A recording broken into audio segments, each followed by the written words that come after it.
Ang blood moon ay isang kamanghamanghang pangyayari na nagaganap lamang tuwing may total lunar eclipse.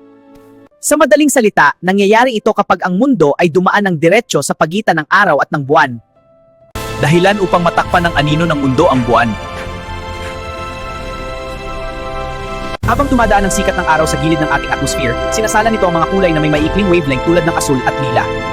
Kahit na nasa loob na ng anino ng mundo ang buwan, hindi ito nagiging sobrang itim. Ito ay dahil sa atmosphere ng ating planeta. Ang mga kulay naman na may mahabang wavelength tulad ng pula at orange ay nabubaluktot papunta sa direksyon ng buwan. Sinasabi ng mga astronomer na ang kulay ng blood moon ay tila pinagsama-samang kulay ng lahat ng sunrise at sunset sa buong mundo na tumatama sa ibabaw ng buwan. Kung maraming alikabok o abo mula sa bulkan o sunog sa ating atmosphere, mas nagiging madilim o matingkad ang pagkapula ng buwan. Kakatapos lang makita ang blood moon kahapon. Makikita mo ulit ang total lunar eclipse sa December 31, 2028. Like, follow at share para sa mas marami pang videos. Ito si Dogstronaut Sunny. Salamat sa panonood!